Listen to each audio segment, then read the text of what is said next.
regardez la route devant vous. Le bitume, le béton, l'acier des ponts, les lignes blanches qui filent jusqu'à l'horizon. Imaginez maintenant que tout s'arrête, que demain, pour une raison ou pour une autre, plus personne ne soit là pour entretenir quoi que ce soit. Combien de temps avant que cette route disparaisse? Pas 1000 ans, pas 10 000. En quelques siècles, les racines la fendent, l'eau s'y infiltre, le gel la pulvérise. En quelques dizaines de milliers d'années, il n'en reste rien.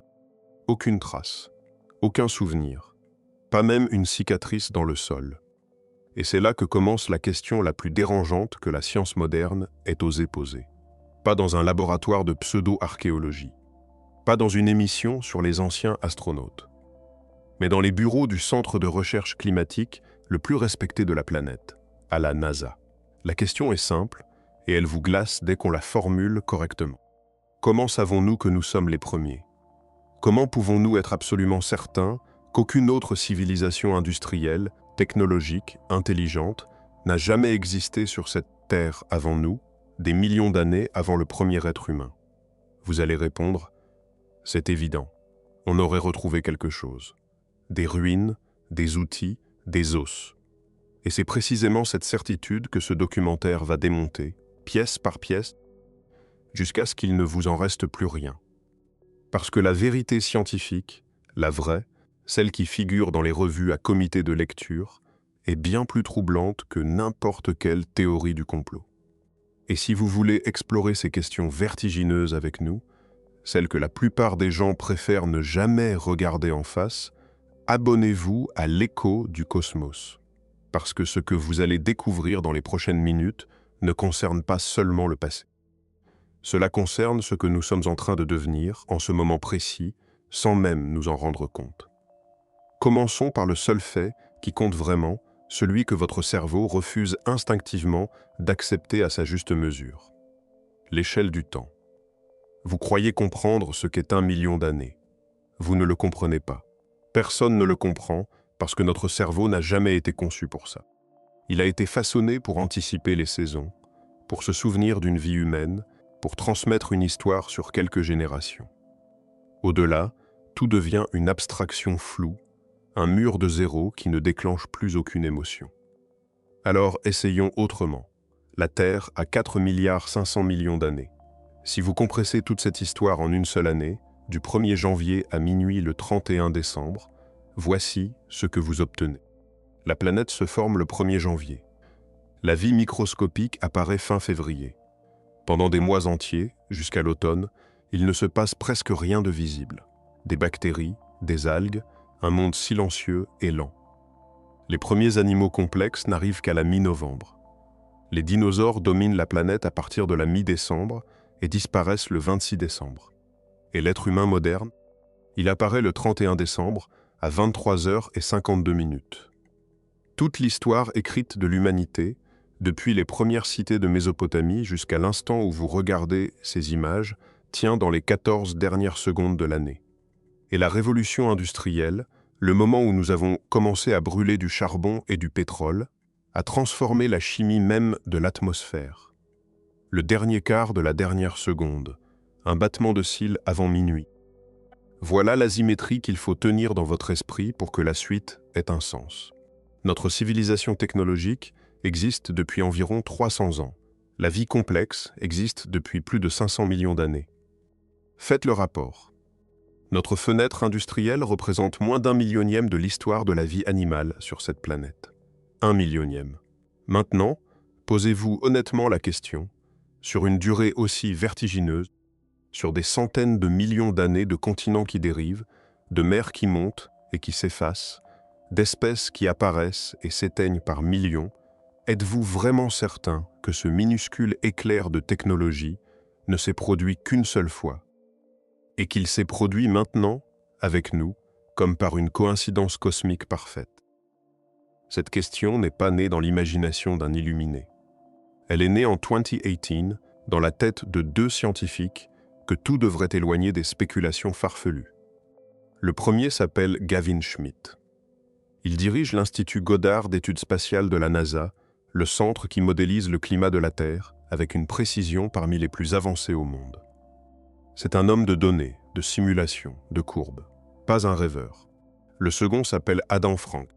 C'est un astrophysicien de l'université de Rochester, spécialiste de la recherche de vie sur les exoplanètes, ces mondes en orbite autour d'autres étoiles. Frank était venu voir Schmitt pour une raison précise. Il travaillait sur la manière dont on pourrait détecter, à des années-lumière de distance, la signature chimique d'une civilisation industrielle dans l'atmosphère d'une planète lointaine. Comment reconnaître, dans la lumière filtrée d'un monde inconnu, les traces d'une technologie? Et c'est au cours de cette conversation que Schmitt a posé, presque par jeu, la question qui allait tout changer. Il a demandé « Comment sais-tu que la seule civilisation industrielle que nous cherchons dans l'univers ne s'est pas déjà produite ici, sur notre propre planète, bien avant nous ?» Frank a d'abord cru à une plaisanterie, puis il a compris que Schmitt était parfaitement sérieux et qu'il n'avait aucune réponse. Aucun des deux n'en avait, parce que personne, dans toute l'histoire de la science, ne s'était posé la question dans ces termes. On avait cherché des civilisations perdues dans le sens des civilisations humaines oubliées, des cités englouties, des cultures disparues il y a quelques milliers d'années. Mais une civilisation non humaine surgit et éteinte des dizaines de millions d'années avant nous. Une civilisation qui aurait construit, fabriqué, brûlé, pollué, puis disparu entièrement. Personne n'avait sérieusement réfléchi à la manière dont on pourrait, ou ne pourrait pas, en retrouver la trace. Les deux hommes ont donc fait ce que font les vrais scientifiques face à une question vertigineuse. Ils ont écrit un article. Ils l'ont intitulé, non sans humour, l'hypothèse silurienne, en référence à une vieille série de science-fiction britannique mettant en scène une civilisation reptilienne ayant précédé l'humanité. Mais l'humour s'arrête au titre. Le contenu, lui, est d'une rigueur implacable et ses conclusions sont parmi les plus inconfortables que la géologie moderne ait jamais formulées. Pour comprendre pourquoi cette question est si redoutable, il faut d'abord détruire une illusion que nous portons tous en nous, sans même le savoir. L'illusion que la Terre garde la mémoire de ce qui s'est passé sur elle. Nous imaginons le sol comme un grand livre, un registre patient où chaque époque laisserait sa page, où il suffirait de creuser assez profond pour lire le passé couche par couche. C'est faux. Profondément, dangereusement faux. La Terre n'est pas un livre, c'est une machine à effacer. Une machine d'une efficacité que vous n'imaginez pas. Réfléchissez à ce qu'il faut pour qu'un objet, un être vivant, une structure survive des millions d'années. Prenez un squelette d'animal. Dans l'immense majorité des cas, après la mort, il est dévoré, dispersé, broyé, dissous. Pour qu'il devienne un fossile, il faut une conjonction de circonstances extraordinairement rares, qu'il soit enseveli très vite, à l'abri de l'oxygène et des charognards, dans un sédiment fin, puis que ce sédiment se transforme lentement en roche, puis que cette roche échappe pendant des dizaines de millions d'années à l'érosion, au volcanisme, à la fonte des plaques tectoniques, et qu'enfin elle remonte à la surface précisément à un endroit où un être humain passera et la remarquera. À chaque étape, la probabilité s'effondre. Les paléontologues estiment que la fraction des espèces ayant vécu sur Terre, dont nous possédons une trace fossile, est infime. Une poignée de pourcents, au mieux, pour les animaux à squelette dur. Et pour tout le reste, les créatures à corps mou, les plantes fragiles, les organismes microscopiques, c'est encore bien pire. Des écosystèmes entiers, des branches entières de l'arbre du vivant, ont existé pendant des millions d'années sans laisser le moindre indice. Ils ont vécu, ils sont morts, et l'univers n'en a gardé aucun souvenir. Voilà la première vérité que la science n'aime pas dire trop fort. Ce que nous connaissons du passé n'est pas une bibliothèque. C'est un champ de ruines après un incendie, dont il ne resterait que quelques pages calcinées, choisies au hasard par le vent. Et la situation est en réalité encore plus radicale, parce que la Terre ne se contente pas de ne pas conserver. Elle détruit activement son propre passé. Sa surface est vivante, mobile, recyclée en permanence par la tectonique des plaques. Le fond des océans, qui couvre les 2/3 de la planète, n'est pas éternel. Il est continuellement fabriqué le long des dorsales océaniques, puis englouti dans les profondeurs, le long des zones de subduction, où il plonge dans le manteau et fond. Le résultat est presque inconcevable. Il n'existe nulle part sur Terre de plancher océanique plus ancien qu'environ 200 millions d'années. Tout ce qui s'est déposé au fond des mers avant cette date a été avalé, refondu, effacé. Or, c'est précisément au fond des océans que se déposent les sédiments les plus continus, les plus complets, ceux qui enregistreraient le mieux une époque donnée. Cette archive-là, la meilleure de toutes, est systématiquement détruite tous les quelques centaines de millions d'années. Quant aux continents, ils résistent mieux, mais ils ne sont pas épargnés. Les montagnes s'élèvent et s'érodent, les rivières creusent et redéposent, les glaciers rabotent, les déserts ensevelissent puis exhument. La proportion de la surface continentale actuelle qui expose des roches réellement anciennes, datant de plusieurs dizaines de millions d'années, est minuscule. Et même là où ces roches affleurent, elles ne représentent qu'une infime tranche de temps, figée par hasard, entourée de gigantesques vides, où des millions d'années entières manquent à l'appel, purement et simplement absentes du registre. Les géologues ont un nom pour ces vides, des discordances. Des surfaces où le temps a été effacé, où une couche de roche en touche directement une autre beaucoup plus jeune, comme si tout ce qui aurait dû se trouver entre les deux n'avait jamais existé. Et certaines de ces discordances représentent des centaines de millions d'années manquantes. Maintenant, rassemblez ces faits dans votre esprit. Une civilisation industrielle qui aurait existé, disons, il y a 60 millions d'années, à l'époque qui a suivi la disparition des dinosaures, aurait occupé une surface infime de la planète, pendant une durée infime, et tout ce qu'elle aurait construit se trouverait aujourd'hui soit broyé par l'érosion, soit enseveli sous des kilomètres de roches inaccessibles, soit englouti et refondu dans le manteau terrestre. La probabilité qu'une de ces villes, une de ces routes, un de ces squelettes, survivent intacts jusqu'à nous et soit en plus retrouvée par hasard, est si proche de zéro qu'elle en devient effrayante. Non pas parce qu'elle prouve quoi que ce soit, mais parce qu'elle signifie que l'absence de preuve directe n'est, en réalité, pas une preuve d'absence. C'est exactement ce que la théorie prédit. C'est ici que Schmitt et Frank ont opéré le retournement le plus brillant de toutes leurs réflexions. Puisque les objets, les artefacts, les corps ont une chance quasi nulle de survivre à l'épreuve du temps profond, alors les chercher est une impasse. Inutile de fouiller le sol à la recherche d'une cité fossilisée ou d'un outil pétrifié. Cela ne marchera jamais. Il faut changer complètement de méthode. Il faut cesser de chercher des choses et commencer à chercher des signatures. Des traces chimiques, des anomalies isotopiques, des perturbations dans la composition même des roches et des sédiments, des perturbations qui ne pourraient s'expliquer que par une activité industrielle massive. Parce que c'est cela, la marque véritable d'une civilisation technologique. Ce ne sont pas ces monuments. Ce sont les déchets invisibles qu'elle disperse dans toute la planète, dans l'air, dans l'eau, dans le sol, à une échelle telle que la chimie globale du monde en est modifiée. Et la beauté terrible de cette approche, c'est que pour savoir ce qu'une civilisation disparue aurait pu laisser comme empreinte chimique, il suffit de regarder ce que nous, en ce moment même, sommes en train de laisser. Nous sommes notre propre cas d'étude. Nous sommes l'expérience en cours. Chaque tonne de charbon brûlé, chaque kilo d'engrais épandu, chaque gramme de plastique produit, chaque essai nucléaire, est en train d'écrire dans la roche du futur une signature que des géologues d'un autre âge ou d'une autre espèce pourraient un jour déchiffrer. La question n'est donc plus seulement « une civilisation a-t-elle existé avant nous ?» La question devient « à quoi ressemblerait sa signature ?» Et serions-nous seulement capables de la reconnaître si nous la croisions? Alors regardons ce que nous laissons. Et préparez-vous, parce que la liste est longue et chaque élément est plus troublant que le précédent. Commençons par le carbone, car c'est la signature la plus profonde et la plus difficile à effacer. Quand vous brûlez du charbon ou du pétrole, vous libérez du carbone qui était enfoui depuis des centaines de millions d'années, du carbone issu d'organismes morts il y a très longtemps. Or, ce carbone fossile a une particularité chimique. Il est appauvri en un isotope précis, le carbone 13, plus lourd que le carbone 12 ordinaire.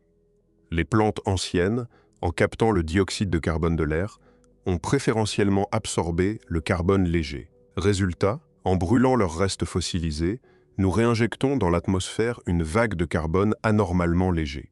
Et cette anomalie, ce déséquilibre soudain entre carbone léger et carbone lourd, se grave dans tout ce qui se forme à partir du carbone, de l'air et de l'eau.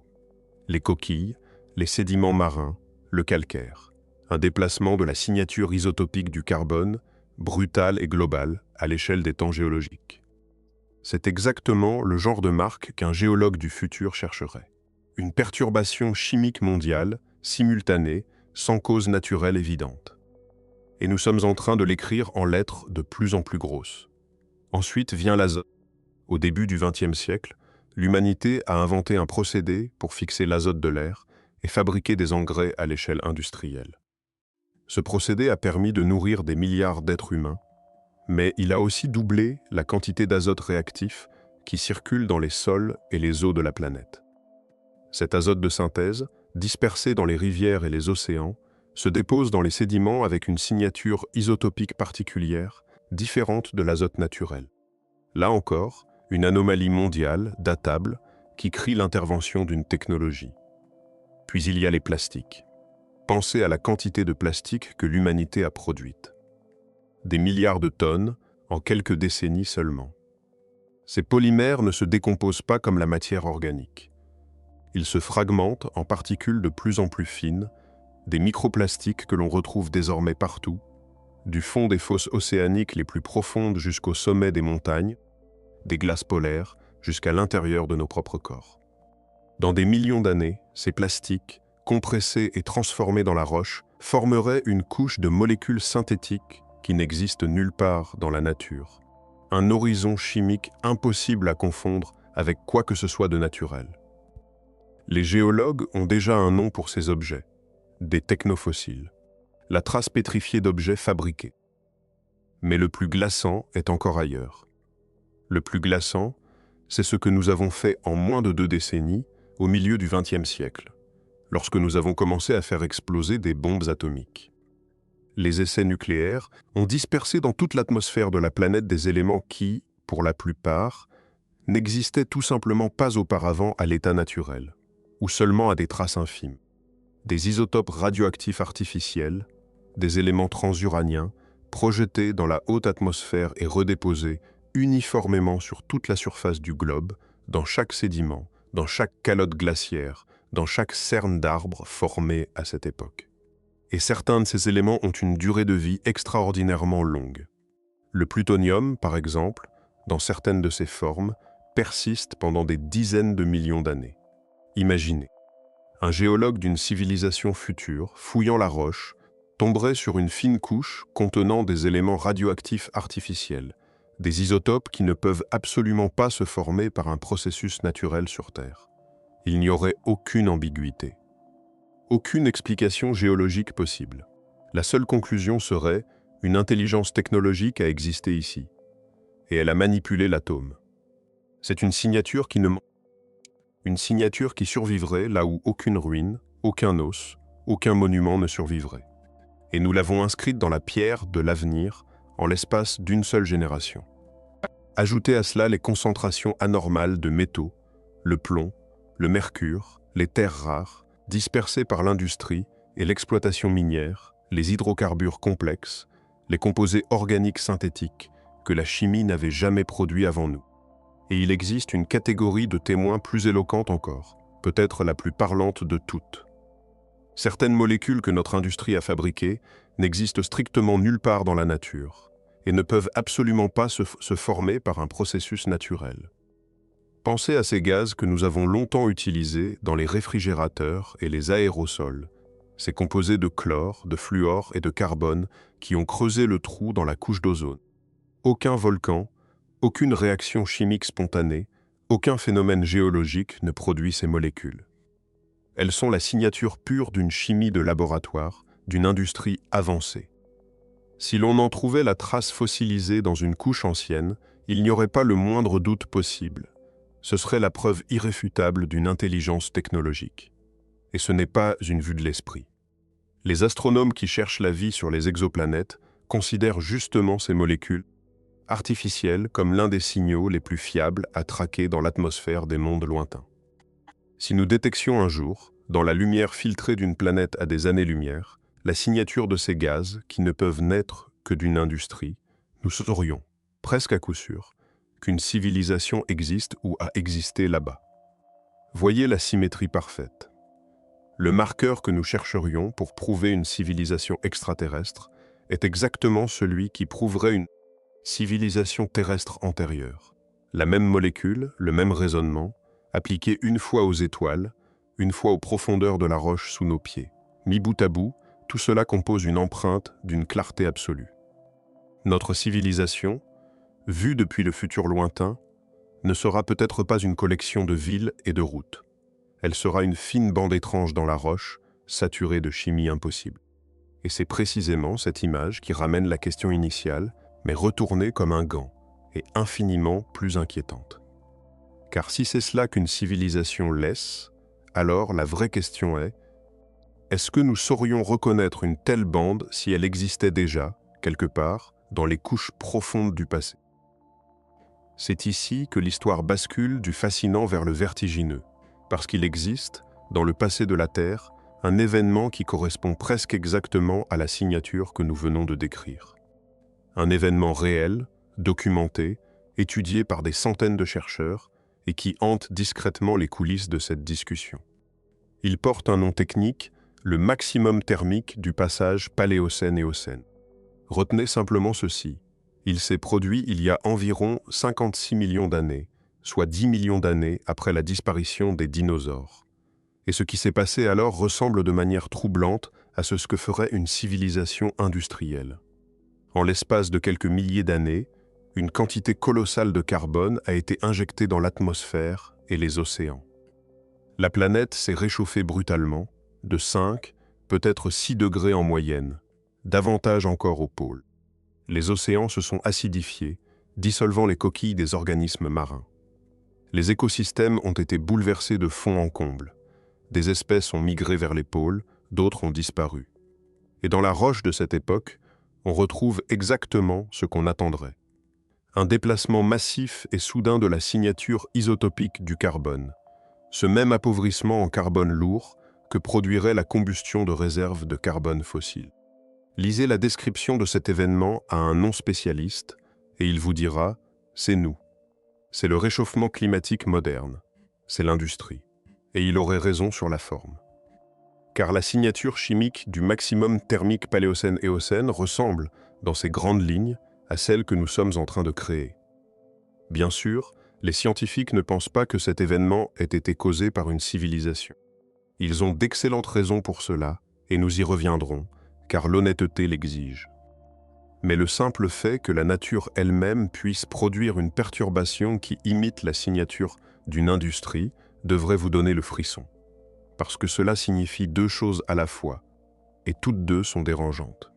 Premièrement, qu'une vraie civilisation disparue se cacherait peut-être derrière une anomalie que nous avons déjà cataloguée comme purement naturelle, faute d'avoir su regarder de plus près.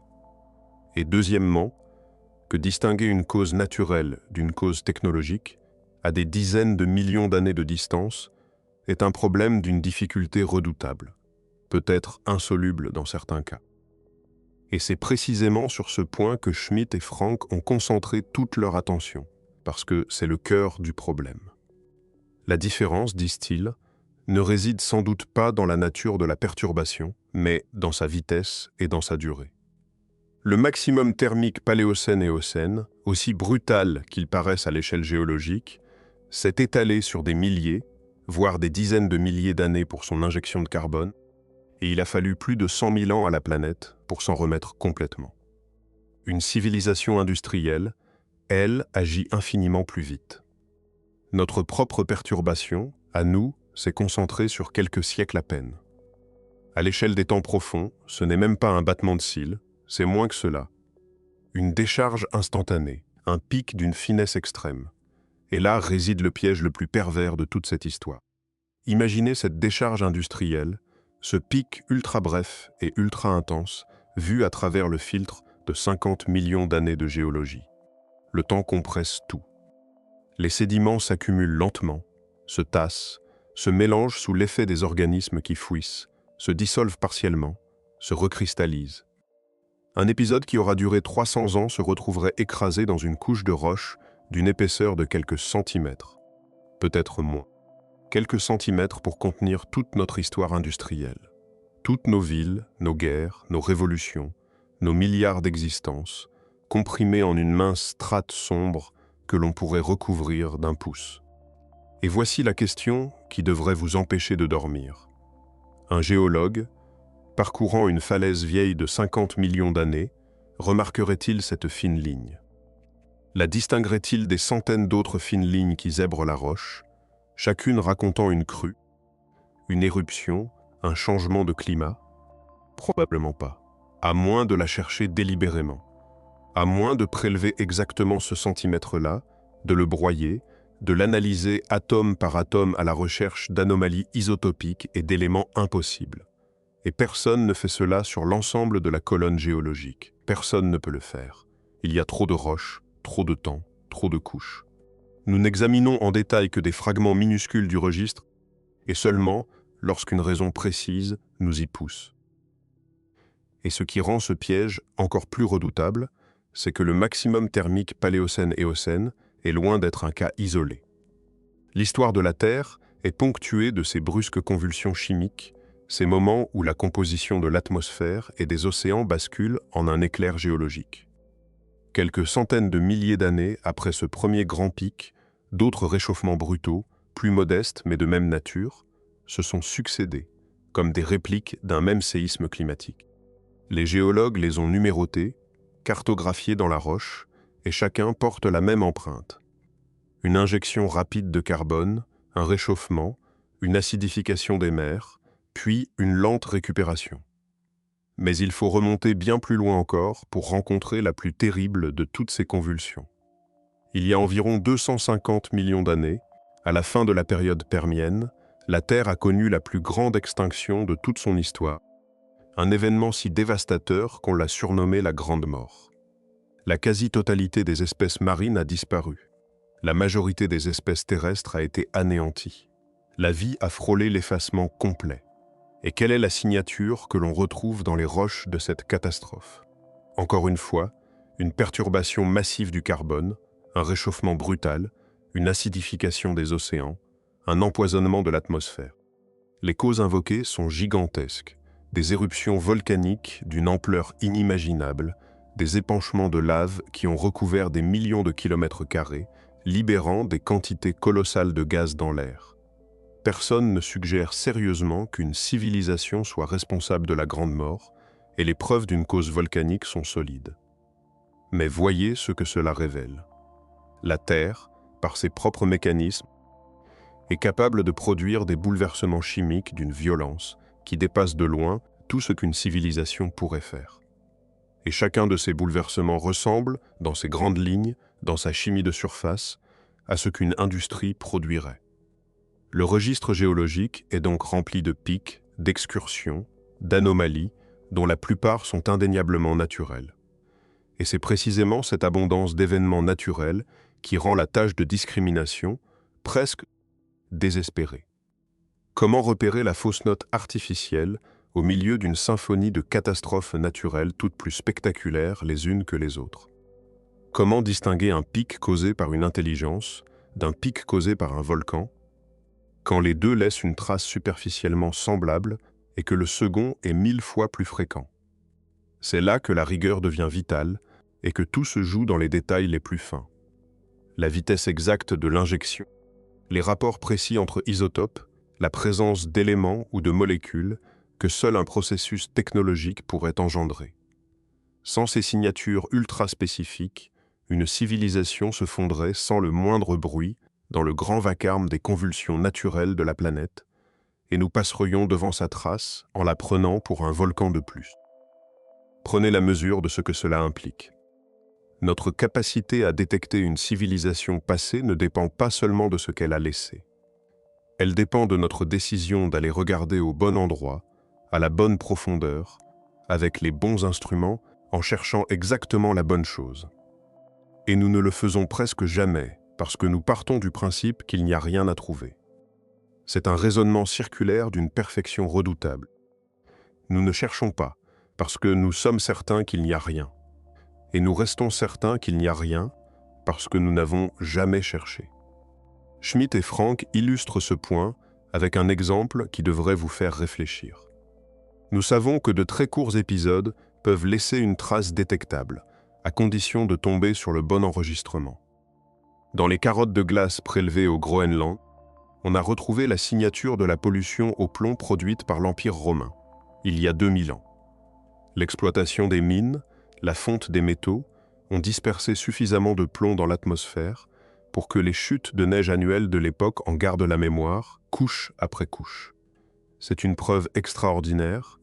Oui, une activité humaine ancienne, même modeste à l'échelle de l'industrie moderne, peut s'inscrire dans un enregistrement naturel.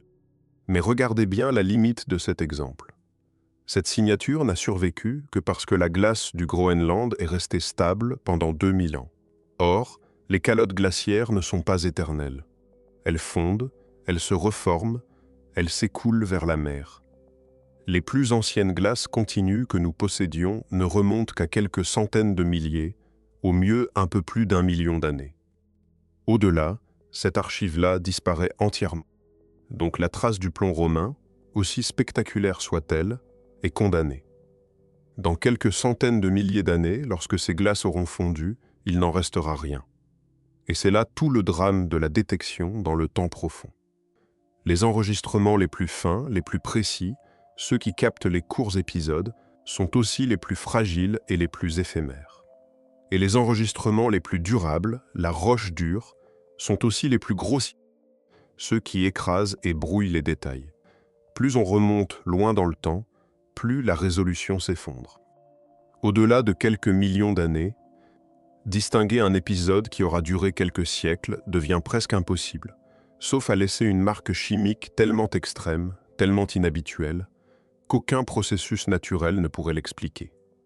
Les éléments radioactifs artificiels, les molécules de synthèse complexes, voilà peut-être les seuls témoins capables de traverser des dizaines de millions d'années en gardant un message lisible. Mais encore faudrait-il les chercher. Alors, où cela nous mène-t-il ?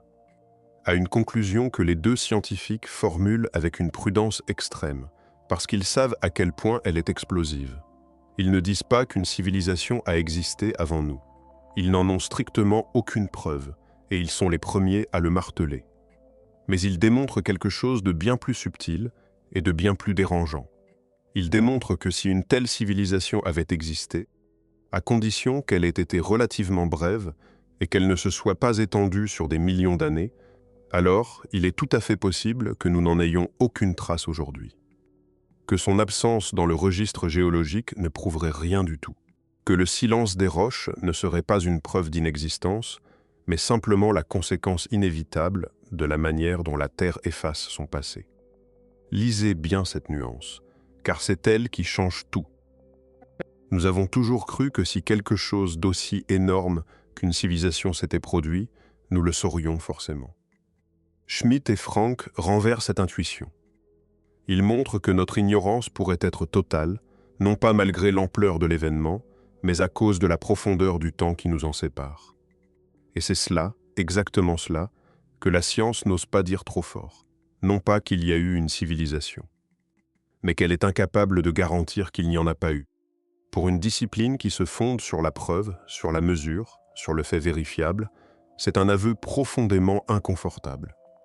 Avouer qu'il existe une question fondamentale sur notre propre planète, sur notre propre passé, à laquelle nous ne pouvons tout simplement pas répondre par la négative avec certitude. Que nous sommes, sur ce point, condamnés au doute. Mais l'honnêteté, la vraie, celle qui sépare la science de la fable, exige maintenant que nous retournions l'arme contre nous-mêmes, car il serait trop facile et profondément malhonnête de s'arrêter sur cette vertigineuse incertitude sans présenter l'autre côté. Et l'autre côté est solide. Il existe de très bonnes raisons de penser que nous sommes, sinon les premiers êtres vivants, du moins la première civilisation industrielle de l'histoire de cette planète. Examinons-les une par une, sans complaisance. Premier argument, malgré tout ce que nous venons de dire sur la rareté des fossiles, nous trouvons malgré tout des traces du passé lointain. Nous trouvons des squelettes de dinosaures vieux de plus de 100 millions d'années. Nous trouvons des empreintes de pas pétrifiés, des œufs, des plumes, des contenus d'estomac, parfois même des couleurs préservées. Nous trouvons des terriers, des nids, des structures construites par des animaux. Si la Terre conserve tout cela, aussi rare que ce soit, alors une civilisation qui aurait extrait des minerais sur des continents entiers, couvert la planète de structures, fabriqué des milliards d'objets durables, aurait peut-être laissé, quelque part, ne serait-ce qu'un indice anormal. Or, nous n'en trouvons aucun. Aucun objet manifestement fabriqué dans une couche ancienne. Aucune concentration de métaux purs inexplicables au mauvais endroit. Aucune anomalie isotopique du type industriel dans les épisodes anciens que nous avons, étudiés en détail. Et c'est le deuxième argument, le plus puissant. Le maximum thermique paléocène et Éocène, justement, a été scruté de très près, précisément parce qu'il ressemble à notre crise climatique. Des chercheurs l'ont disséqué, ont mesuré ses isotopes, sa durée, son rythme, et ce qu'ils trouvent ne colle pas avec une civilisation. L'injection de carbone y est trop lente, trop étalée, elle dure trop longtemps. Une combustion industrielle de réserves fossiles aurait produit un pic beaucoup plus brutal et beaucoup plus court, suivi d'une retombée différente. La forme de la courbe, sa signature détaillée, pointe vers des causes naturelles, un dégazage volcanique massif, la libération d'hydrates de méthane enfouis dans les fonds marins, des mécanismes que la géologie connaît bien. Troisième argument, l'évolution elle-même. L'apparition d'une intelligence technologique semble exiger une très longue chaîne de circonstances. Il a fallu des centaines de millions d'années pour passer des premiers animaux à un cerveau capable de mathématiques. Rien ne dit que ce chemin soit fréquent ni rapide. Le fait qu'il ait fallu attendre aussi longtemps pour qu'il se produise une fois, avec nous, suggère qu'il s'agit peut-être d'un événement rare, et non d'un phénomène qui se répète tous les quelques dizaines de millions d'années. Voilà pour la défense de notre unicité, et elle mérite le respect. Elle est probablement juste. Selon toute vraisemblance, nous sommes bien la première espèce de cette planète à avoir allumé un feu industriel, à avoir scindé l'atome, à avoir regardé les étoiles en se demandant si nous étions seuls. Mais remarquez la formulation prudente que je viens d'employer, selon toute vraisemblance. Probablement. C'est tout ce que la science peut offrir ici. Pas une certitude, une forte probabilité.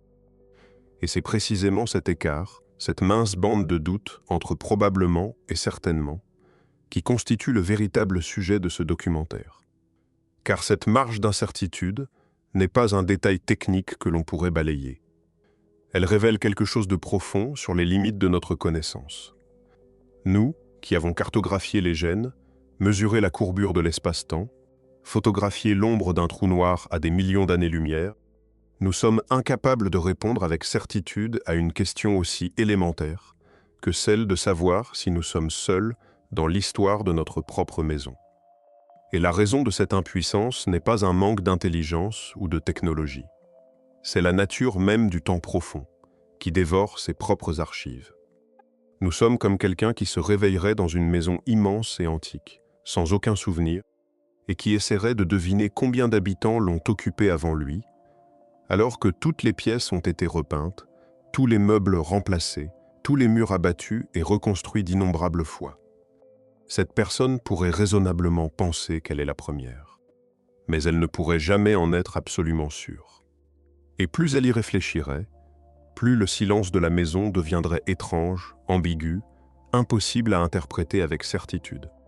Et c'est ici qu'il faut révéler la véritable raison pour laquelle ces deux scientifiques ont écrit leur article.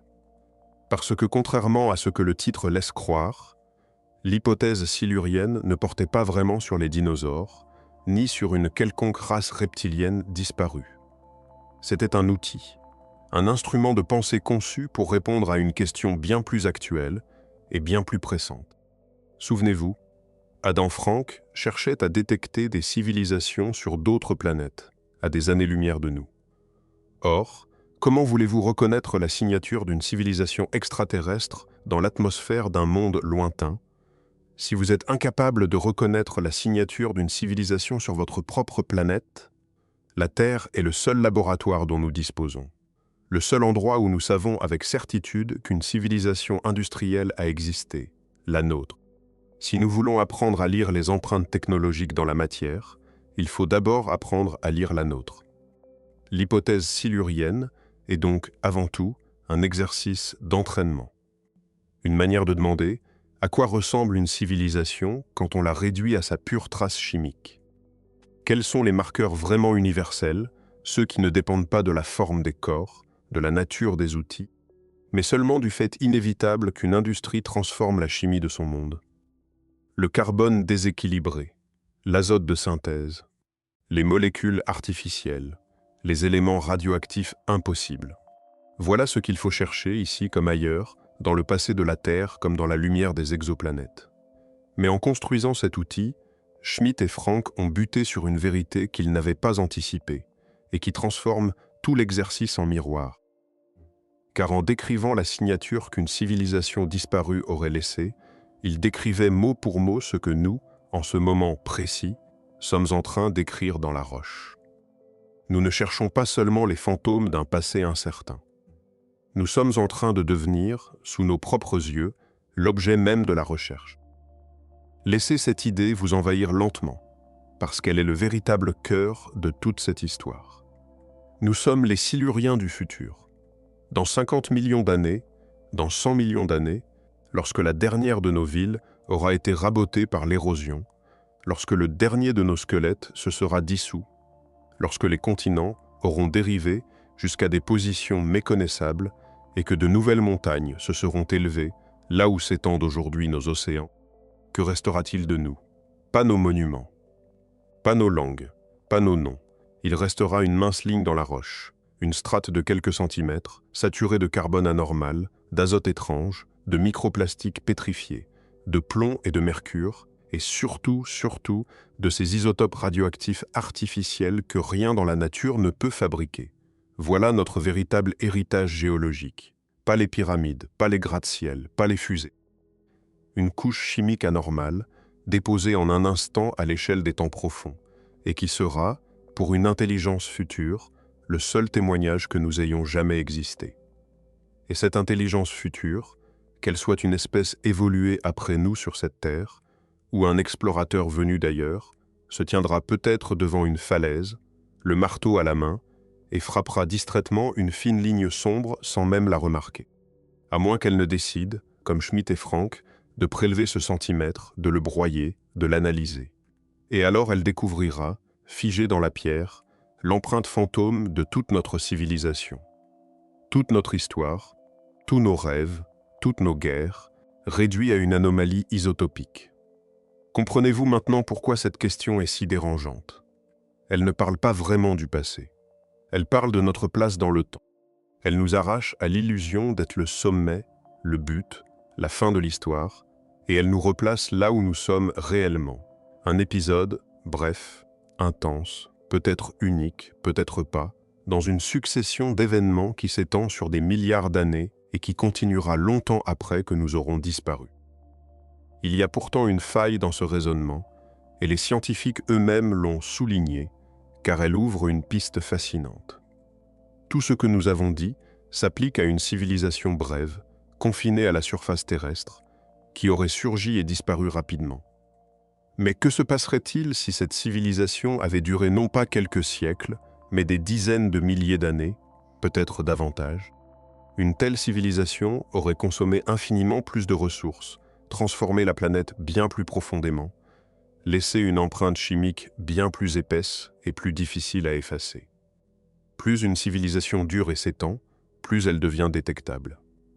Le silence des roches plaide donc surtout contre les civilisations éphémères et beaucoup moins contre les civilisations durables.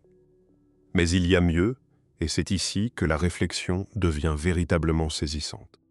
Une civilisation suffisamment avancée n'aurait pas forcément laissé ses traces uniquement sur Terre. Elle aurait pu, comme nous commençons à le faire, sortir de sa planète. Et au-delà de l'atmosphère terrestre, les règles de l'effacement changent radicalement. Pensez à la Lune. La Lune n'a ni atmosphère, ni eau liquide, ni tectonique des plaques, ni érosion. Sa surface est un musée figé. Les cratères que vous y voyez ont, pour certains, des milliards d'années. Les empreintes de pas que les astronautes y ont laissées il y a quelques décennies sont toujours là, intactes, et le resteront pendant des millions d'années, parce que rien ne vient les effacer. Aucun vent, aucune pluie, aucune racine. Cela signifie quelque chose d'extraordinaire. Si une civilisation ancienne avait, ne serait-ce qu'une seule fois, posé un objet sur la Lune, ou sur Mars, ou en orbite, cet objet pourrait encore exister aujourd'hui, attendant d'être découvert dans un cratère oublié. La Lune est peut-être la véritable archive du système solaire, celle que la Terre ne pourra jamais être.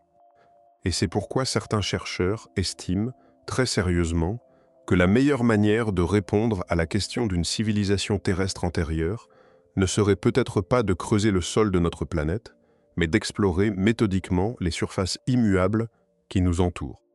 Non pas parce qu'on s'attend à y trouver quoi que ce soit, mais parce que ce sont les seuls endroits où une trace, si elle existait, aurait pu survivre à l'épreuve du temps profond sans être anéantie. Cette idée nous emmène vers une dimension encore plus vaste, qui dépasse de loin le simple cas de la Terre. Car le problème que Schmitt et Frank ont mis au jour est universel. Il ne concerne pas seulement notre planète. Il concerne toutes les planètes, partout dans l'univers. Réfléchissez. Depuis des décennies, nous scrutons le cosmos à la recherche d'autres civilisations. Nous écoutons les ondes radio, nous analysons la lumière des étoiles, nous cherchons des signaux, des structures, des signes d'intelligence. Et nous ne trouvons rien. Un silence assourdissant qui hante les astronomes depuis qu'Enrico Fermi a posé sa célèbre question. Si l'univers est si vaste et si vieux, où est donc tout le monde? On a proposé 1000 réponses à ce silence. Peut-être la vie est-elle rare? Peut-être les civilisations se détruisent-elles? Peut-être nous évitent-elles? Mais l'hypothèse silurienne en suggère une autre, plus subtile et plus glaçante. Et si les civilisations étaient invisibles, non pas parce qu'elles sont loin dans l'espace, mais parce qu'elles sont loin dans le temps? Et si, sur d'innombrables planètes à travers la galaxie, des intelligences avaient surgi, brillé brièvement, puis disparu, en ne laissant derrière elles que de minces lignes chimiques dans des roches que personne n'ira jamais analyser? Le même effacement qui rend une civilisation terrestre antérieure presque indétectable rendrait tout aussi indétectable des milliers de civilisations passées sur des milliers de mondes. L'univers pourrait être un immense cimetière de signatures effacées, un registre saturé d'histoires que le temps a rendu illisible. Et nous, dans notre coin, scrutant le ciel en quête de voisins vivants, nous ne penserions même pas à chercher les morts, encore moins à reconnaître que leurs tombes sont devenues invisibles. Le silence cosmique ne serait alors pas un vide, ce serait un oubli, à l'échelle de l'univers entier. Mais revenons sur Terre, car l'hypothèse silurienne cache encore une implication que peu de gens osent regarder en face, et qui retourne le couteau dans la plaie. Une civilisation industrielle, par définition, brûle des ressources qui ont mis des centaines de millions d'années à se former. Le charbon, le pétrole, le gaz ne sont pas inépuisables, et surtout, ils ne se reconstituent pas à l'échelle d'une vie humaine, ni même d'une civilisation.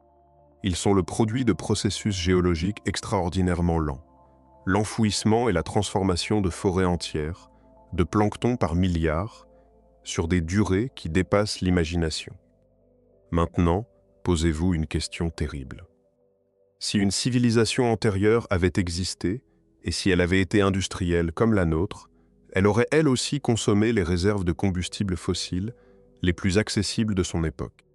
Elle aurait vidé les gisements faciles, ceux qui affleurent, ceux qu'on peut atteindre sans technologie avancée. Et c'est précisément grâce à ces gisements faciles que nous, êtres humains, avons pu démarrer notre propre révolution industrielle. Sans charbon accessible à faible profondeur, jamais nous n'aurions pu allumer la première machine à vapeur, jamais nous n'aurions enclenché la spirale qui mène des premiers fourneaux aux ordinateurs et aux fusées. Ce qui signifie que l'existence même de notre civilisation pourrait être une preuve, indirecte mais réelle, qu'aucune civilisation industrielle ne nous a précédés. Car si une autre avait brûlé les ressources faciles avant nous, nous aurions trouvé un monde déjà vidé, et nous n'aurions peut-être jamais pu décoller. C'est un argument élégant, et il joue en faveur de notre unicité.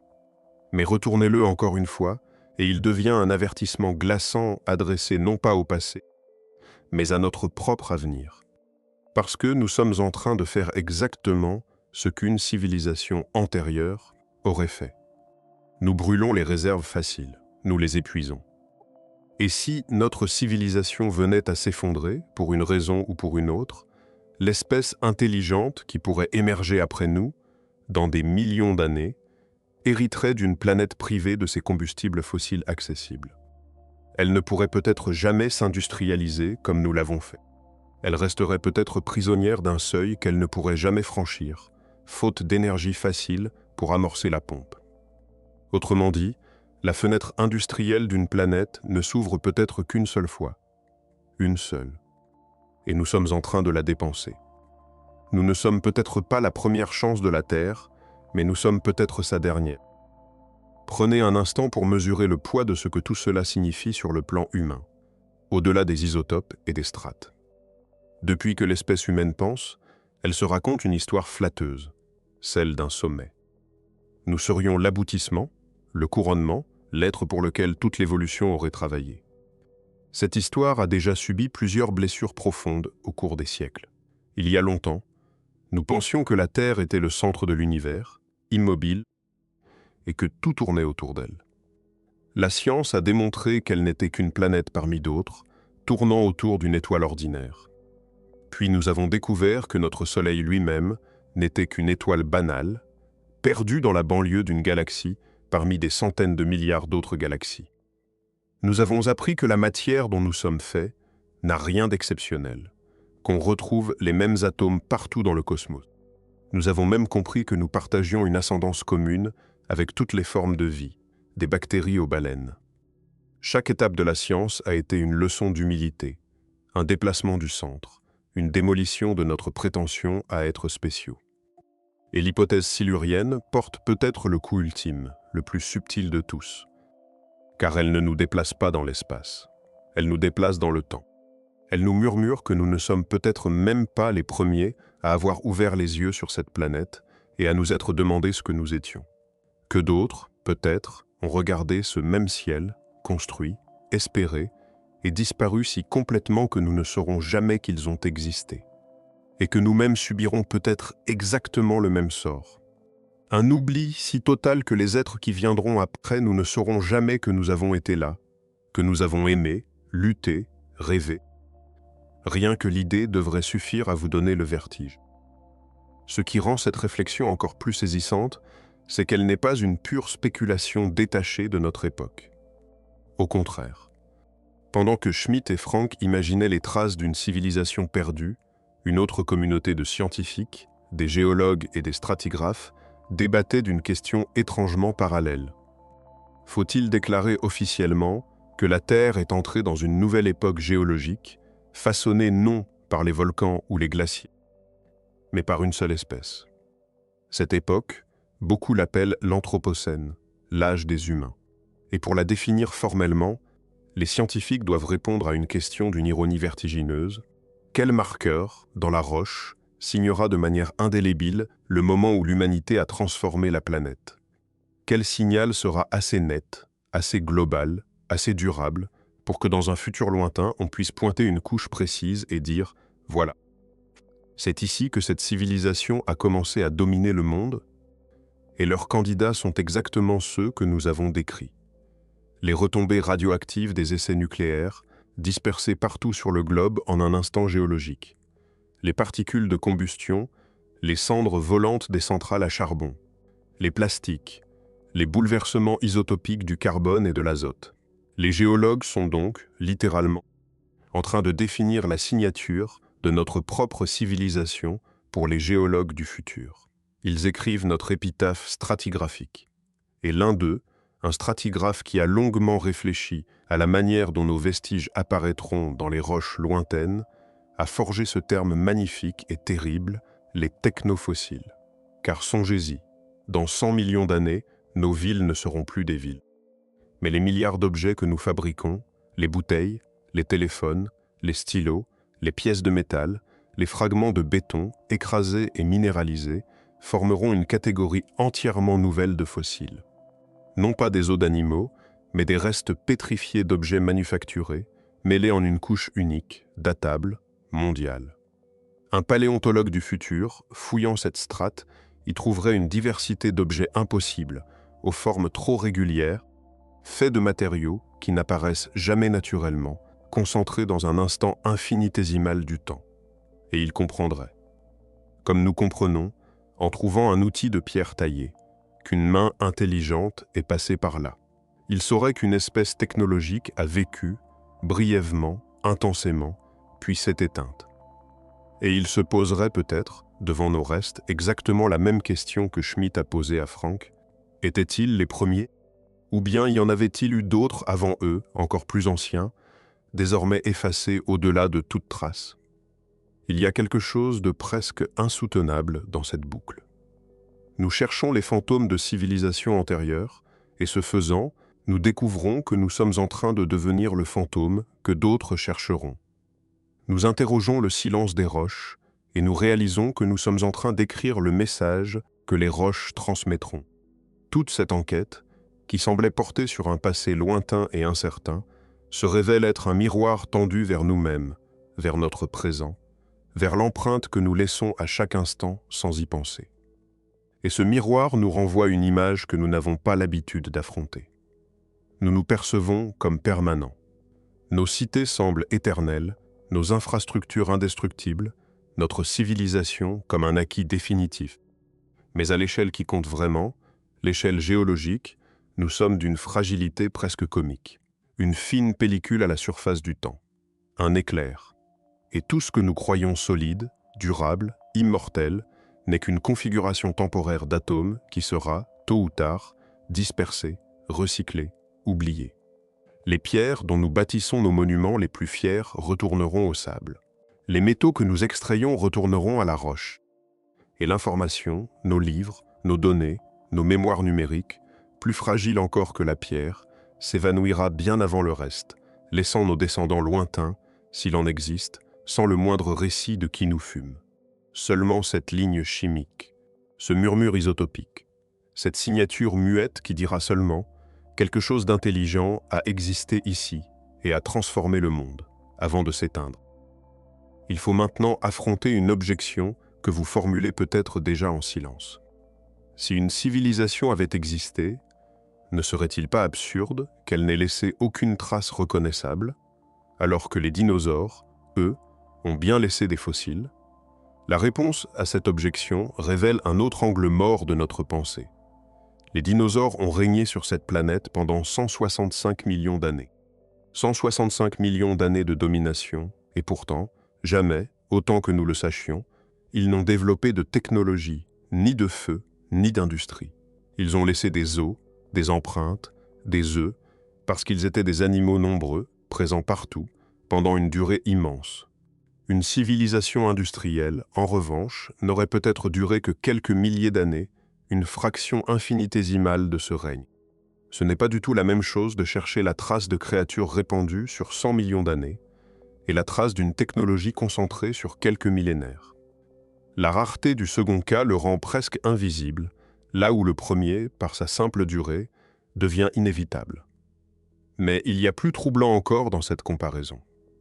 Le fait même que les dinosaures, en 165 millions d'années, ne soient jamais devenus technologiques, nous apprend quelque chose d'essentiel. Cela suggère que l'intelligence industrielle n'est pas une destination obligatoire de l'évolution. Elle n'est pas le but vers lequel tout tend. Elle est un accident rare, une combinaison improbable de circonstances. Un cerveau suffisamment grand, des mains capables de manipuler, la maîtrise du feu, le langage, la transmission cumulative du savoir. Ôtez un seul de ces ingrédients et vous obtenez une créature intelligente, peut-être très intelligente, mais qui ne construira jamais d'usine. Pensez aux poulpes, dont l'intelligence stupéfie les chercheurs, mais qui vivent peu, ne transmettent rien, et n'ont aucun moyen de domestiquer le feu sous l'eau. Pensez aux corvidés, aux dauphins, aux grands singes. L'intelligence existe partout dans le règne animal. Mais l'intelligence technologique, celle qui transforme une planète, est peut-être un événement si singulier qu'il ne se produit qu'une fois tous les centaines de millions d'années, si tant est qu'il se produise. Et c'est pourquoi nous sommes probablement seuls dans l'histoire de la Terre. Probablement. Mais voyez comme ce même raisonnement, qui rassure d'un côté, inquiète de l'autre. Car si l'intelligence technologique est si rare, si précieuse, si improbable, alors elle est aussi terriblement vulnérable. Et l'idée qu'une telle merveille ait pu surgir, briller et s'éteindre sans laisser de traces, devient d'autant plus déchirante. Il y a aussi cette autre vérité que notre esprit refuse. Nous cherchons une civilisation à notre image. Quand nous imaginons une intelligence disparue, nous voyons des bâtiments, des routes, des machines qui ressemblent aux nôtres, peut-être des créatures vaguement humanoïdes. C'est une limite de notre imagination, pas une description de la réalité. Une civilisation surgit sur une autre branche du vivant, des millions d'années avant nous, aurait pu être radicalement différente de tout ce que nous concevons. Sa technologie n'aurait pas forcément reposé sur le métal et la combustion. Son organisation n'aurait pas forcément ressemblé à des villes. Ses traces, par conséquent, ne ressembleraient peut-être à rien de ce que nous cherchons. Et c'est là le piège le plus profond de toute détection. Nous ne trouvons généralement que ce que nous savons déjà reconnaître. Si une signature ne correspond à aucune de nos catégories, nous la classons comme un bruit, une anomalie inexpliquée, un résidu, et nous passons à autre chose. Combien d'anomalies géologiques dorment ainsi dans nos bases de données, étiquetées comme inexpliquées, simplement parce que personne n'a jamais envisagé qu'elles puissent être autre chose que naturelles? Probablement aucune n'est artificielle. Mais le simple fait que nous ne saurions, peut-être pas faire la différence, devrait nous rendre humbles. Nous ne sommes pas des lecteurs omniscients du passé. Nous sommes des interprètes partiels, biaisés, qui projettent leurs attentes sur un texte presque entièrement effacé. Et ce que nous appelons certitude sur notre place dans l'histoire n'est, en réalité, qu'une hypothèse confortable que nous n'avons jamais véritablement testée. Alors, que faire de tout cela? Faut-il en conclure que la science baisse les bras, qu'elle se contente de hausser les épaules devant une question sans réponse? Pas du tout. Et c'est peut-être l'aspect le plus admirable de cette histoire. Schmitt et Frank n'ont pas écrit leur article pour semer le doute et s'en aller. Ils l'ont écrit pour proposer un programme. Une manière concrète de transformer une question vertigineuse en démarche rigoureuse. Ils suggèrent par exemple de réexaminer de près les anciens épisodes de réchauffement brutal, ces hyperthermaux qui parsèment l'histoire de la Terre, et d'y traquer les indices qui distingueraient une cause naturelle d'une cause artificielle. La vitesse exacte de l'injection de carbone, la présence ou l'absence de molécules synthétiques. Des déséquilibres dans certains éléments que seule une industrie produirait. Ils proposent de chercher, dans les sédiments, des composés organiques anormaux, des hydrocarbures aux structures trop régulières pour être naturelles, des traces de plastique fossile, des concentrations d'éléments rares qui n'auraient aucune raison de se trouver là. Ils suggèrent même d'élargir la recherche au-delà de la Terre, vers ces surfaces immuables de la Lune et de Mars, où une trace ancienne aurait pu se conserver. Autrement dit, ils transforment une intuition troublante en une liste de tests possibles. Et c'est exactement ainsi que la science avance, non pas en affirmant ou en niant, mais en demandant comment saurions-nous, et en construisant les outils pour le savoir. Le plus beau, c'est que ce programme a une double valeur, et c'est ce qui le rend si précieux. D'un côté, il nous apprend à mieux lire le passé de notre propre planète, à ne plus tenir pour acquise notre place dans son histoire. De l'autre, et c'était le but initial, il aiguise notre capacité à détecter des civilisations ailleurs dans l'univers. Car les marqueurs que nous apprenons à reconnaître ici, dans la roche terrestre, sont les mêmes que nous chercherons demain dans l'atmosphère des exoplanètes, à des années-lumière de distance. En cherchant nos prédécesseurs possibles sur Terre, nous nous entraînons à reconnaître nos voisins possibles dans le cosmos. La question du passé et la question des étoiles ne font qu'une. Elles sont les deux visages d'une seule interrogation. Comment reconnaît-on la marque d'une intelligence quand tout ce qui la rendait visible a disparu? Et puis il y a cette dimension qui dépasse la science pure et qui touche à quelque chose de plus intime. Car en posant cette question, en acceptant de la regarder en face, nous changeons notre rapport au temps lui-même. Nous vivons enfermés dans une bulle temporelle d'une étroitesse extrême. Notre horizon, c'est une vie humaine, quelques générations au mieux. Tout ce qui dépasse devient abstrait. Mais l'hypothèse silurienne nous force à élargir cette bulle jusqu'à des dimensions presque insupportables. Elle nous oblige à penser en millions d'années, à voir notre civilisation entière comme un instant, à imaginer ce qui restera de nous lorsque tout ce que nous connaissons aura été effacé. Et cet exercice, aussi vertigineux soit-il, a une vertu. Il nous arrache à notre arrogance. Il nous rappelle que nous ne sommes pas le but de l'histoire, mais un de ses chapitres, peut-être l'un parmi d'autres, peut-être le seul, nous ne le saurons jamais avec certitude. Il nous enseigne que la permanence est une illusion et que tout ce qui existe, y compris nous, y compris tout ce que nous aimons, est de passage. Cela pourrait sembler désespérant. Mais regardez autrement, c'est exactement l'inverse. Car si nous sommes un instant fugace dans l'immensité du temps, alors cet instant est précieux au-delà de toute mesure. Si tout doit être effacé, alors ce que nous faisons maintenant, la beauté que nous créons, la connaissance que nous accumulons, l'amour que nous donnons, prend une intensité que l'éternité lui retirerait. C'est parce que nous sommes éphémères que nous comptons. Imaginez maintenant une scène, très loin dans l'avenir. La Terre tourne toujours autour du Soleil, mais elle est méconnaissable. Les continents ont dérivé, fusionné, séparé à nouveau. Les océans actuels n'existent plus. D'autres mers se sont ouvertes ailleurs. Des chaînes de montagnes entières se sont élevées et déjà partiellement effondrées.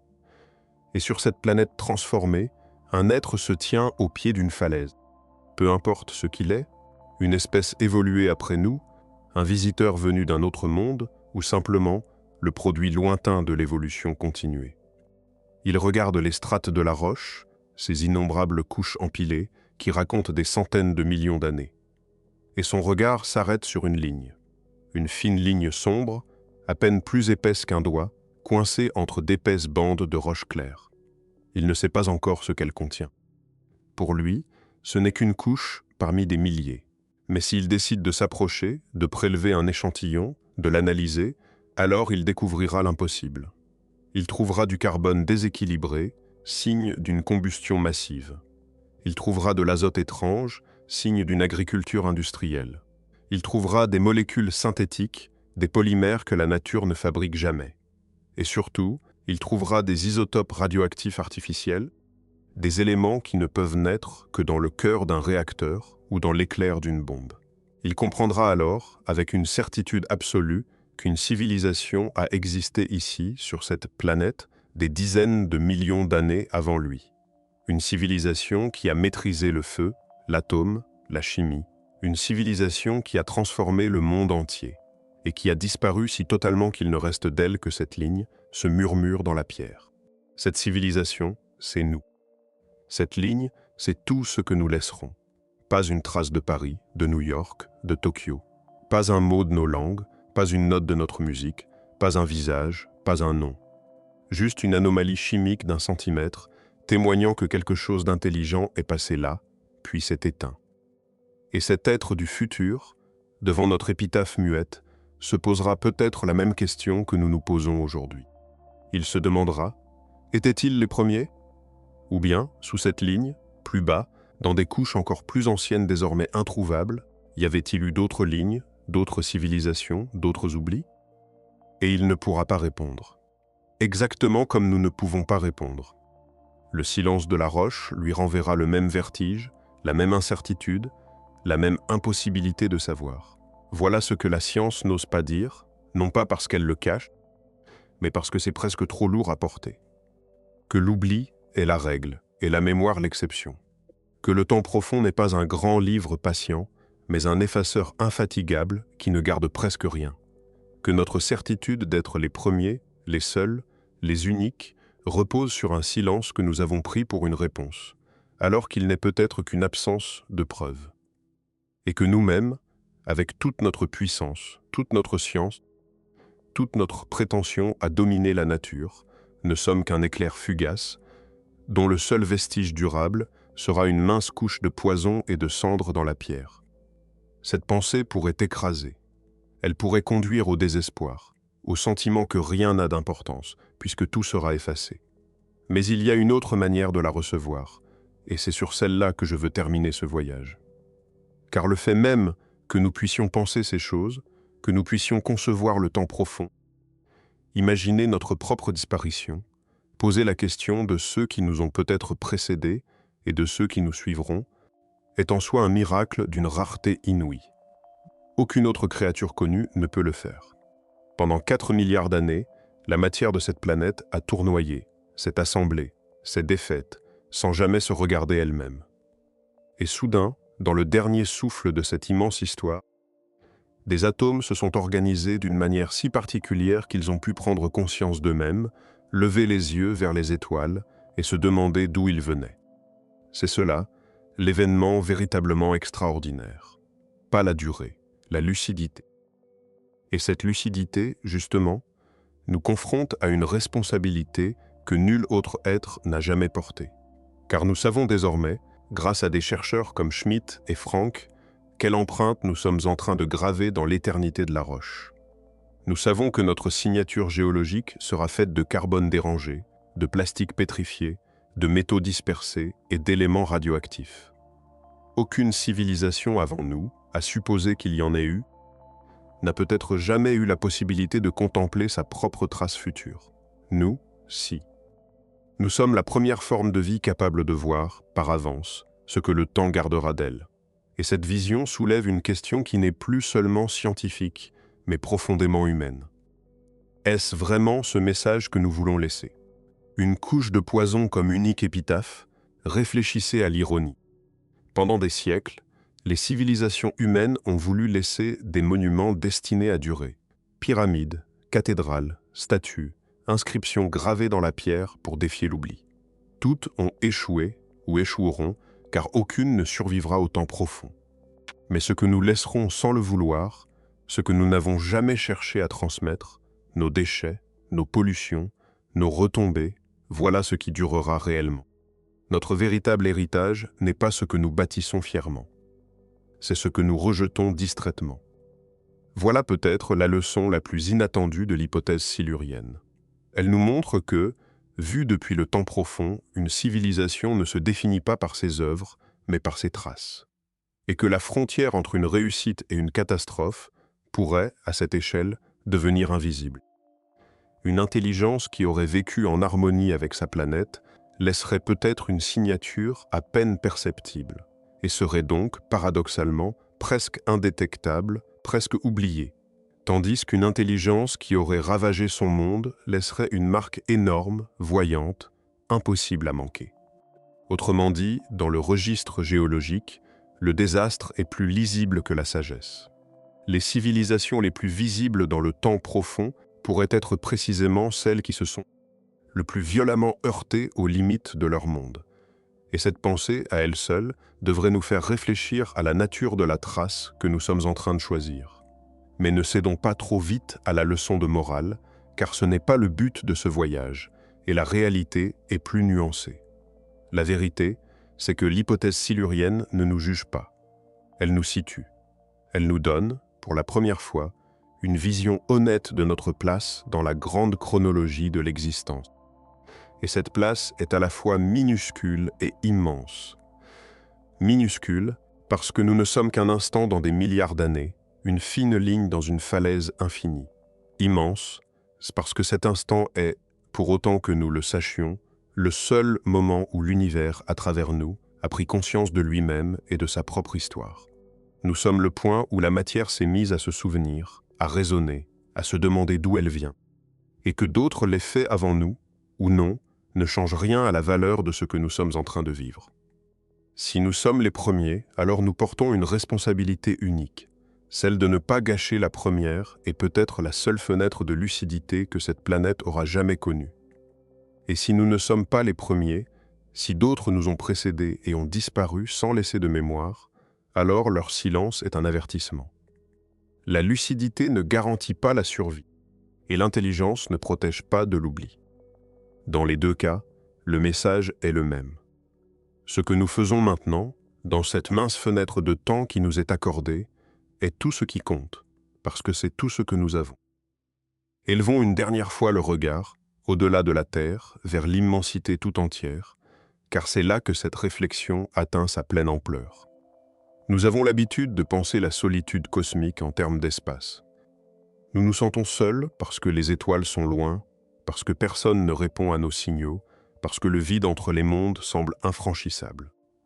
Mais l'hypothèse silurienne ajoute une seconde dimension à cette solitude, une dimension à laquelle nous ne pensons presque jamais, la solitude dans le temps. Imaginez la galaxie comme une scène de théâtre et les civilisations comme des bougies qui s'allument et s'éteignent dessus.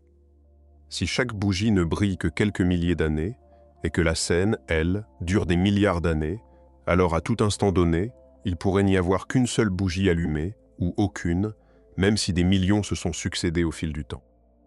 Nous pourrions être entourés de planètes qui ont, jadis, porté la vie et l'intelligence, et qui se sont tues depuis longtemps. Des mondes qui ont connu leur propre révolution industrielle, leur propre âge de la pensée, leur propre crépuscule, et dont il ne reste, dans la roche, que des lignes chimiques que personne n'ira jamais lire. La galaxie ne serait alors pas un désert silencieux par manque de vie. Elle serait un cimetière par excès d'oubli. Un lieu saturé d'histoires achevées, dont les traces se sont effacées les unes après les autres, exactement comme les nôtres s'effaceront. Et nous, perchés sur notre minuscule planète, scrutant le ciel à la recherche de voix vivantes, nous serions comme quelqu'un qui crierait dans une vaste nécropole en s'étonnant que personne ne réponde. Le silence ne serait pas l'absence d'autrui. Ce serait la persistance de l'oubli à l'échelle de l'univers. Cette idée est l'une des réponses les plus subtiles jamais proposées au grand paradoxe du silence cosmique. Peut-être ne voyons-nous personne, non pas parce qu'il n'y a jamais eu personne, mais parce que le temps, partout, fait le même travail patient qu'il fait ici. Il efface, il recycle, il dissout, jusqu'à ce qu'il ne reste plus que des murmures illisibles dans la pierre des mondes. Et pourtant, même devant cette immensité d'oubli possible, il y a quelque chose qui résiste, quelque chose que le temps n'a pas encore effacé, et qui, en cet instant, brille avec une force inouïe. C'est le fait que nous soyons en train de poser la question. Songez-y. Sur cette planète âgée de 4,5 milliards d'années, après des éternités de silence inconscient, voici qu'une espèce s'est levée, à regarder les couches de la roche, à calculer l'âge des étoiles, à imaginer le temps profond et à oser se demander « et si nous n'étions pas les premiers ?»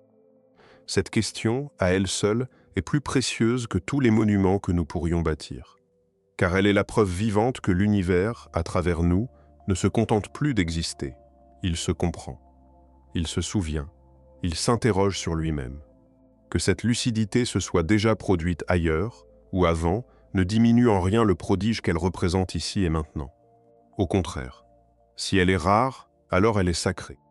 Et si elle est destinée à disparaître, alors chaque instant où elle existe est une victoire arrachée au néant. Nous sommes peut-être condamnés à devenir une ligne dans la roche. Mais avant cela, pour un bref moment à l'échelle cosmique, nous sommes l'univers qui se regarde lui-même et qui ose nommer sa propre finitude. Et cela, aucune érosion, aucune subduction, aucun effacement ne pourra jamais le rendre insignifiant. Il existe d'ailleurs une preuve concrète, presque expérimentale, de tout ce que nous venons de dire sur l'impossibilité de transmettre quoi que ce soit à travers le temps profond. Et cette preuve, c'est l'humanité elle-même qui l'a fournie, sans le vouloir, en se heurtant à un problème bien réel.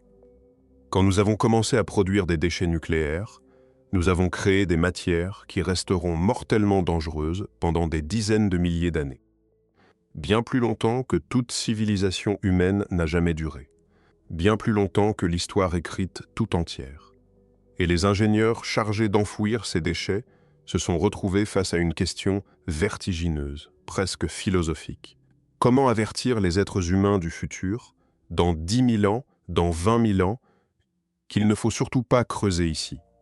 Comment transmettre un message à des descendants qui ne parleront aucune de nos langues, qui n'auront peut-être aucune trace de notre culture, qui ne sauront peut-être même pas que nous avons existé? Des panneaux? Les mots auront perdu tout sens. Des symboles? Une tête de mort signifiait la richesse pour les pirates et le poison pour nous.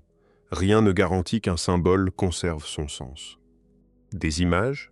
Elles peuvent être interprétées à l'envers, comme une invitation plutôt qu'un avertissement. Des experts de toutes disciplines, linguistes, anthropologues, artistes, ingénieurs, ont planché sur ce problème, et certaines des phrases qu'ils ont proposé de graver sont d'une beauté glaçante. Des messages comme « Ceci n'est pas un lieu d'honneur. Rien de précieux n'est enterré ici. Ce lieu est un message et fait partie d'un système de messages. Faites attention à lui. Le danger est toujours présent pour votre corps et il peut tuer. Lisez ces phrases et mesurez le désespoir qu'elles contiennent. Ce sont les mots d'une civilisation qui tente, de toutes ses forces, de crier vers l'avenir et qui sait, au fond, qu'elle n'y parviendra peut-être pas. Or, ces efforts désespérés ne portent que sur 10 000 ans, quelques dizaines de millénaires. Maintenant, multipliez cette difficulté par 1000, par 10 000. C'est l'échelle qui sépare une civilisation disparue de nous dans l'hypothèse silurienne. Si nous sommes incapables, malgré toute notre science, de garantir qu'un simple avertissement survivra 10 000 ans, comment une civilisation antérieure aurait-elle pu, elle, nous transmettre quoi que ce soit à travers des millions d'années? Elle ne l'aurait pas pu. Le temps profond n'est pas seulement un effaceur de structure et de corps, c'est un effaceur de sens, de langage, de mémoire, de tout ce qui pourrait constituer un message. Et ce constat, déjà troublant pour le passé, devient un miroir tendu vers notre propre avenir. Nous aussi, nous voudrions crier vers ceux qui viendront, et nous aussi, nous serons réduits au silence. Cette réflexion sur le temps profond ne s'arrête d'ailleurs pas aux frontières de la Terre, et il faut, pour être complet, lever les yeux vers nos voisines, les autres planètes du système solaire.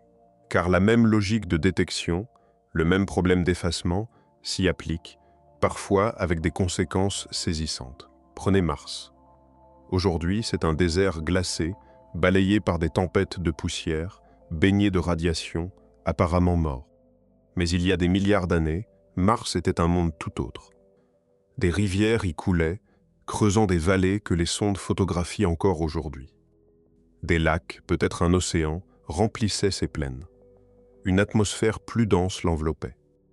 Pendant une période qui se compte en centaines de millions d'années, Mars a réuni certaines des conditions que nous associons à la vie.